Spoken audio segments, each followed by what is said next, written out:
Quels sont les enjeux de l'initiative populaire pour le couple et la famille? Les Suisses doivent payer des impôts sur le revenu.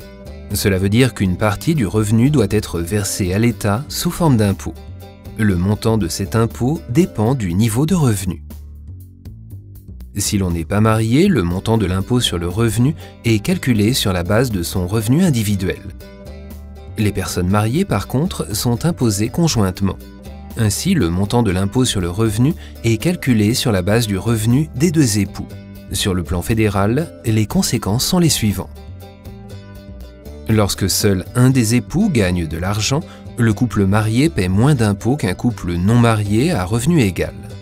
Cependant, dans l'éventualité où les deux époux gagnent de l'argent, les couples mariés avec le même revenu paient plus d'impôts à partir d'une certaine hauteur de revenu.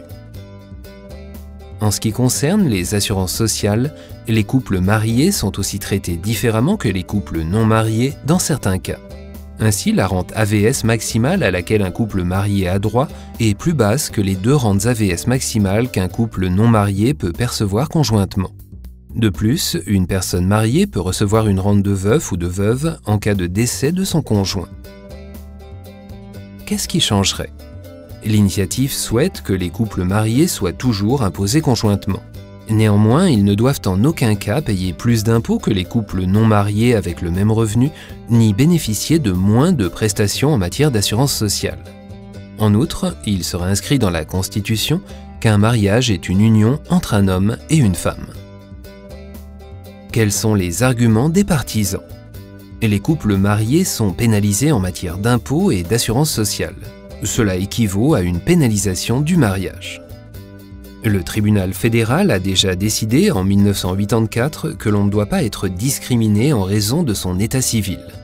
Malgré tout, certains couples mariés sont aujourd'hui encore pénalisés. Quels sont les arguments des opposants?